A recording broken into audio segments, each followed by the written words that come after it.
warahmatullahi wabarakatuh. Pak Iing Daiman selaku Kadin Kota Cirebon.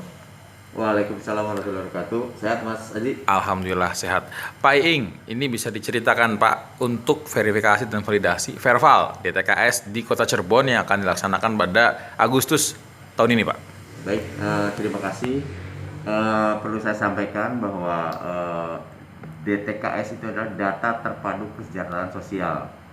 Selama ini data DTKS Kota Cirebon itu ada di Pusdatin, Pusat Data dan Informasi di Kemensos. Terakhir data ini sejak tahun 2015 belum pernah dilakukan verifikasi dan validasi. Artinya ketika belum pernah diadakan verifikasi dan validasi, tentunya ada beberapa yang harus diupdate. Contoh, ada yang sudah meninggal, ada yang sudah pindah alamat, ada yang sudah berubah menjadi kaya atau mampu. Nah, kami pemerintah Kota Cirebon melalui Dinas Sosial, Pemberdayaan Perempuan dan Perlindungan Anak itu sudah merencanakan tahun 2020 ini akan melakukan verval, verifikasi dan validasi data DTKS tadi. Betul. Rencana awalnya bulan Maret kemarin, cuman karena ada virus corona sehingga tertunda, dan insya Allah baru akan dilaksanakan bulan Agustus nanti. Nah itu Mas Aji. Nah, bisa dikatakan dari data tahun 2015 yang lalu ini kira-kira ada perubahan atau gimana Pak? Dan kira-kira untuk tahun 2020 ini akan ada peningkatan atau malah penurunan Pak? Nah ini tentunya perubahan pasti ada. Masalah peningkatan atau penurunan kami belum bisa menyampaikan karena itu baru nanti akan setelah enumerator kami melakukan verifikasi dan validasi ke lapangan. Nah, yang perlu kami sampaikan di sini adalah pertama pelibatan para pihak. Ya. Jadi untuk validitas data ini pertama diawali dengan komitmen bersama yang ditandatangani oleh Pak Wali Kota, Ibu Wakil, Pak Sekda waktu itu, dan Ketua Dewan termasuk unsur pers juga ada menandatangani, Camat Lurah, Kepala SKPD. Nah itu yang kedua, para enumerator itu sudah dilatih oleh BPS yang punya core untuk mendata. Betul. Dan dilatih juga oleh pejabat dari Pusdatin Kemensos. Itu beberapa bulan yang lalu dilatih.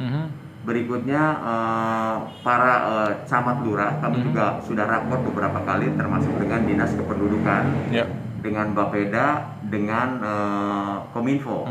Nah, tidak lain dalam rangka untuk integrasi data supaya data ini betul-betul bisa bermanfaat. Nah, itu gambarannya Mas Haji. Ya, mekanisme nanti langsung enumerator itu secara door to door atau bekerja sama dengan lurah-lurah atau bagaimana nih Pak Kadis? Ya, nanti mekanisme kerja teman-teman enumerator itu pertama setelah mereka dilatih nanti akan memberikan pre-list. Pre-list itulah daftar awal data yang ada di Pusdatin itu.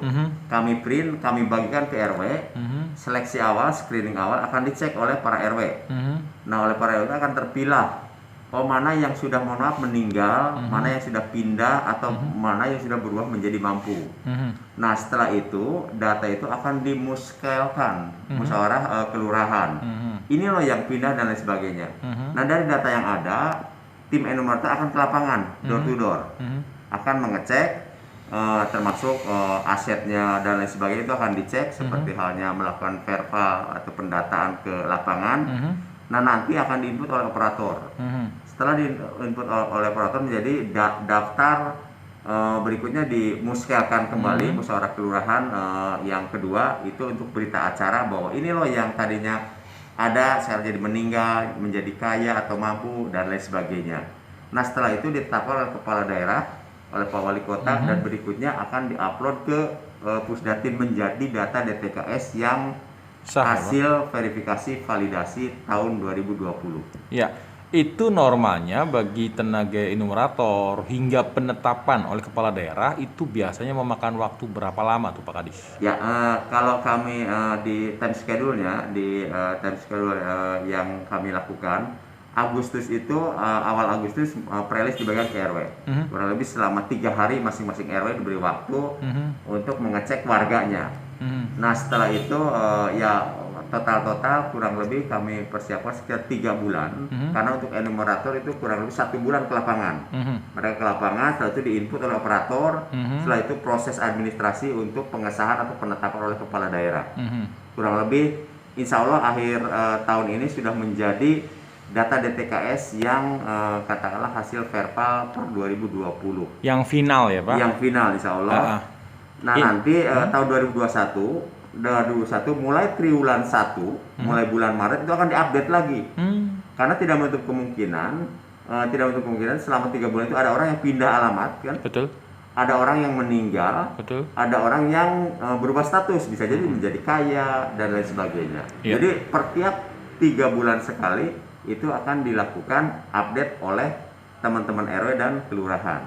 Yang notabene yang tahu warga masyarakat adalah teman-teman RW dan lurah.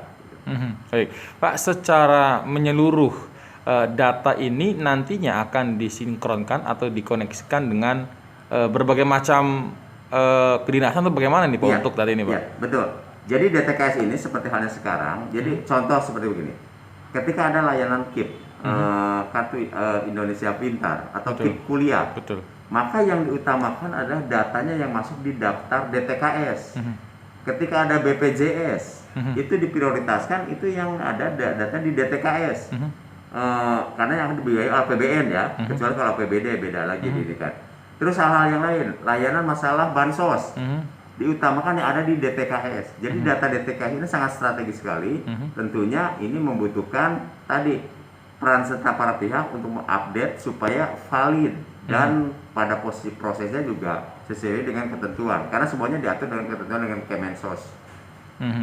Baik Pak, terakhir nih Pak, himbauan untuk masyarakat nih Pak terkait verbal nih Pak. Seperti apa nih harusnya? Apa yang masyarakat harus lakukan agar bisa tentu juga data yang didapat benar-benar valid dan masyarakat yang kurang mampu pun atau kurang layak pun mendapatkan haknya gitu tuh Pak. Ya baik, terima kasih Mas Haji. Untuk masyarakat, pertama karena ini bagian dari tanda petik program yang cukup strategis, yang sejak 5 tahun yang lalu belum pernah kita update. Betul.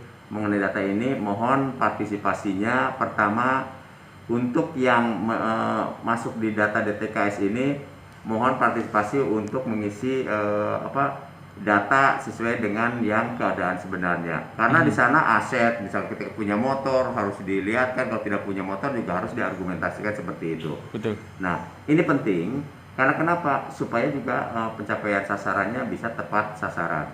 Karena tahun depan kami akan memberikan di samping updating data yang sudah di verbal tahun 2020, tahun depan itu kita akan update oleh RW setiap 3 bulanan. Nah berikutnya data yang sudah fix jadi data DTKS akan kami labelisasi, beri tanda di rumah tangga sasarannya RTS akan diberi tanda. Misalkan keluarga penerima manfaat PKH.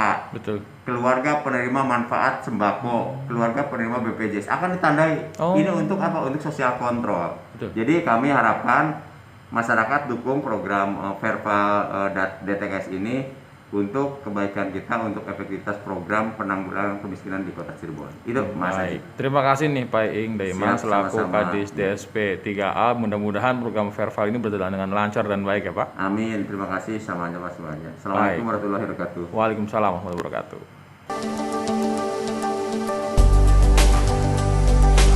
Kalau 3-3-nya